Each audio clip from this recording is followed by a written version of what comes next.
दक्षिण अफ्रीका से सामने आया कोरोना का नया वेरिएंट 38 देशों में फैल चुका है और चिंता की बात यह भी है कि भारत में इसके मामले सामने आने लगे हैं।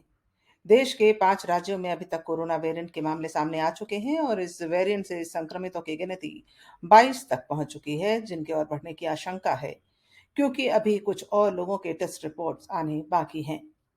महाराष्ट्र में शनिवार को एक ओमिक्रॉन संक्रमित की पुष्टि के बाद कल रविवार को भी पिंपरी चिंचवाड़ जिले में ओमिक्रॉन के 7 मामले सामने आए।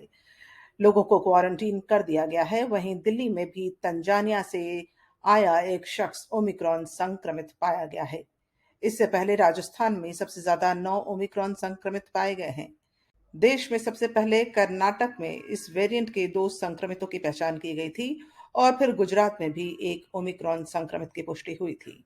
इस तरह अभी तक देश के 5 राज्यों में ये वेरिएंट पहुंच चुका है। याद रहे, कोरोना के इस नए वेरिएंट को डेल्टा से भी ज्यादा प्रभावी बताया जा रहा है।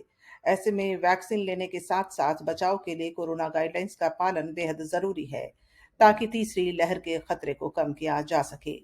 ओमिक्रॉन के अस्तित्व में आने के बाद हर किसी के जहन में एक ही सवाल है कि वैक्सीन ले चुके लोगों पर इसका क्या असर होगा। हालांकि वैक्सीनेटेड लोग भी इसकी चपेट में आए हैं, तो आशंकाएं और मजबूत हो रही हैं कि इस वेरिएंट में वैक्सीन के सुरक्षा कवच को भेदने की ताकत है। लेकिन इसी बीच CSIR council of scientific and industrial research centre में सेलुलर एंड मॉलिक्यूलर बायोलॉजी के पूर्व प्रमुख और Tata institute of genetics and society के डायरेक्टर डॉक्टर राकेश मिश्रा ने कहा है कि कोरोना वैक्सीन नए ओमिक्रॉन वेरिएंट पर भी असरदार है और कोरोना संक्रमण से बचाने में वैक्सीन शील्ड की तरह काम करेगी।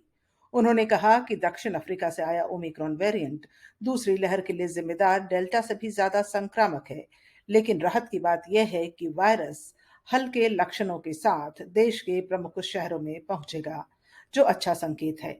डॉक्टर मिश्रा ने बताया कि इन्फेक्शन की वजह से नेचुरल इम्यूनिटी मिलती है। पहले संक्रमित हो चुका व्यक्ति जब वैक्सीनेटेड हो जाता है तो हाइब्रिड इम्यूनिटी मिलती है। ऐसे में अगर लोगों को नेचुरल इन्फेक्शन हुआ है और साथ में उन्होंने वैक्सीन भी ली है तो ऐसा होना चाहिए, क्योंकि बड़े शहरों में काफी लोगों को जाने अनजाने इन्फेक्शन हुआ है, इसलिए काफी लोगों में हाइब्रिड इम्यूनिटी होगी। ब्यूरो रिपोर्ट, नेशनल खबर।